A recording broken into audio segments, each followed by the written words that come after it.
The Brotherhood of Steel has been in Fallout since 1997, and everyone knows the surface-level stuff: power armor, lasers, ad victoriam. But here's the part most people miss. Most Brotherhood chapters didn't struggle or decline. They got erased, and the few that survived, they're not even unified anymore. So today, I'm breaking down every known Brotherhood chapter and what their fate actually was, starting with the chapter that began it all, and might not be doing as well as you think. Lost Hills. Roger Maxson committed treason 3 days before the world ended. And before you think that's badass, wait until you hear how badly this decision screwed over every single Brotherhood chapter that came after. October 20th, 2077, Mariposa Military Base. Captain Maxson walks into a lab and discovers his own government is turning soldiers into super mutants, like actual monsters, using something called FEV, Forced Evolutionary Virus. His response? Execute Chief Scientist Robert Anderson. Declare the entire base in open rebellion against the United States of America. Then sit back and wait for the military police to show up and execute him for treason.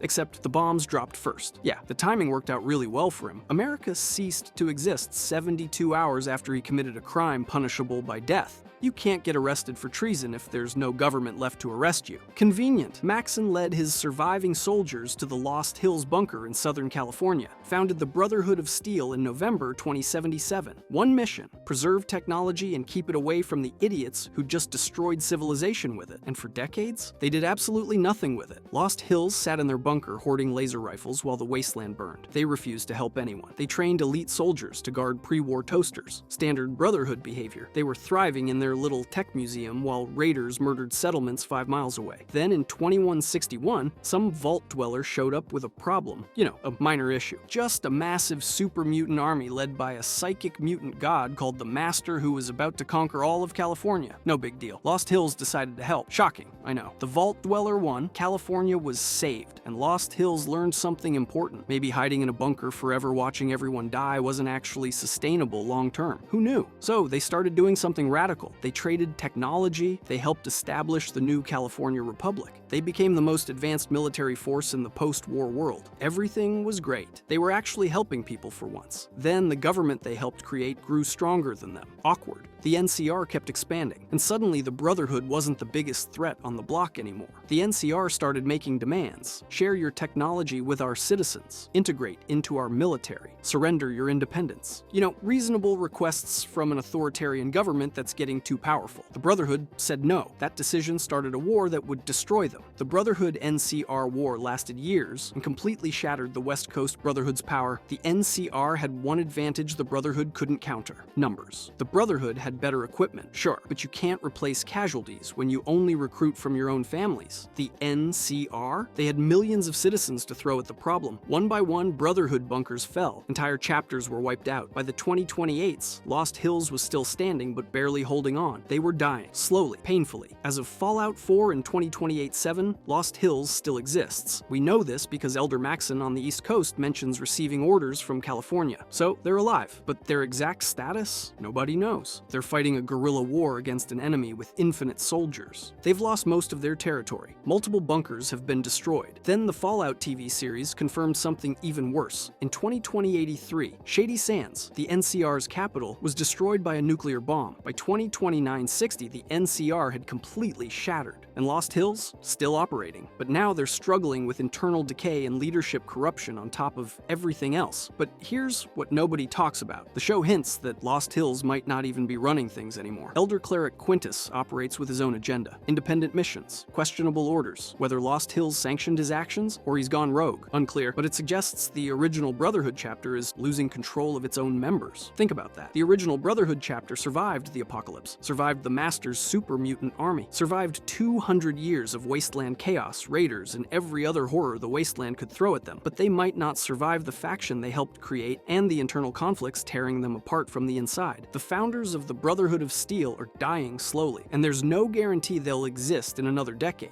The chapter that started everything might be the first to fall. And honestly, they brought it on themselves by helping the wrong people. You think Lost Hills dying because they trusted the NCR is bad? The next chapter failed because they helped everyone, and Bethesda desperately wants you to forget they ever existed. Midwest Chapter. The Midwest Brotherhood built the most successful Brotherhood empire in history. They controlled multiple states. They had thousands of soldiers. They were actually winning, and Bethesda Bethesda just pretends they never existed, because Fallout Tactics is embarrassing to them, and it's easier to ignore an entire chapter than explain what happened. In the 1600s, Lost Hills had a brilliant idea. Let's send a bunch of soldiers east in airships to hunt down remnants of the Master's army. What could go wrong? Everything. Everything could go wrong. Massive storms over the Midwest brought the airships down. Most of the expedition died in the crashes. The survivors found themselves stranded in Chicago. No way home, no reinforcements, no supply lines, surrounded by hostile raiders, super mutants, and worse. So they made a decision that would have gotten them executed back at Lost Hills. They started recruiting wastelanders. The original Brotherhood would never do this. You had to be born into the Brotherhood or prove yourself over years. But the Midwest chapter didn't have that luxury. They needed bodies. So they opened recruitment to anyone. Humans, ghouls, even super mutants who wanted redemption. This changed everything. The Midwest Brotherhood transformed from isolationist tech hoarders into an expansionist military empire. They offered protection to settlements, they fought raiders, they battled super mutant warlords, and they were good at it, really good. Then they discovered something insane. One of their own paladins had gone rogue. They were being hunted by a mutant leader named Gamorrean, massive super mutant warlord. Except Gamorrean was actually Paladin Latham, a Brotherhood paladin who went insane, killed the real Gamorrean, took his name, and started leading the super mutant army himself. Yeah, a Brotherhood officer commanding super mutants against the Brotherhood. That went exactly as you'd expect. But it gets weirder. They discovered the calculator. Vault Zero was supposed to be the central command for all vaults, managed by the best minds America had to offer, except the calculator. Their AI overseer went insane, turned them all into brains in jars, then started building a robot army to pacify the wasteland by killing everything that moved. The Midwest Brotherhood fought the calculator's robot army across multiple states. The war was brutal, casualties mounted on both sides. But eventually, they won, destroyed or reprogrammed the calculator depending on your choices in Fallout Tactics. At its peak, the Midwest Brotherhood controlled territory from Chicago to Kansas. They had multiple bases, thousands of soldiers, technology that rivaled Lost Hills. They built an actual empire in the ruins of America, while Lost Hills sat in their bunker polishing laser rifles. Then they vanished from Fallout lore completely. In Fallout 3, Elder Lyons mentions he was sent to re-establish contact with the Midwest Chapter. Couldn't find them. In Fallout New Vegas, Caesar mentions capturing Brotherhood prisoners further east. Some of these scribes didn't even know the name of their founder, Roger Maxon, suggesting they came from the Midwest and had completely abandoned Brotherhood tradition. What happened to them? Nobody knows. Maybe they collapsed after defeating the calculator. Maybe they're still out there controlling the Midwest, but Lost Hills lost contact. Maybe they evolved into something so different that they're not even recognizable as the Brotherhood anymore. The Midwest chapter proves that the Brotherhood's ideology isn't the only way to survive. They abandoned isolation. They recruited outsiders, they built an empire, and then they disappeared from Fallout lore completely because Bethesda doesn't want to deal with explaining where they went. Speaking of Brotherhood chapters that Bethesda wishes didn't exist, let's talk about the one that came from a game so bad it nearly killed the entire franchise. Texas Expedition. The Texas Expedition is from Fallout, Brotherhood of Steel. You know, that game. The one that's so bad, Bethesda officially scrubbed it from canon and pretends it never happened. But the story is too ridiculous not to tell. After the Master's defeat, most super mutants scattered. Some integrated into communities. Some kept fighting. And one named Addis decided to rebuild the Master's army in Texas. Because why not? Addis wasn't just any super mutant. He was smart, ruthless, had a plan. He gathered followers, started a guerrilla war against the Brotherhood, slowly built an army strong enough to threaten the entire Southwest. Rhombus, one of the Brotherhood's most legendary paladins, convinced Lost Hills to launch a crusade. The Texas Expedition was born. Brotherhood forces pushed into Texas to eliminate Addis once and for all. The campaign was brutal. Brotherhood soldiers fought through raiders, mutants, and hostile wasteland. They lost brothers, they lost equipment, but they kept pushing forward because that's what the Brotherhood does. Eventually, they cornered Addis in Loss, a settlement built in the ruins of a pre-war research facility in Texas, destroyed him.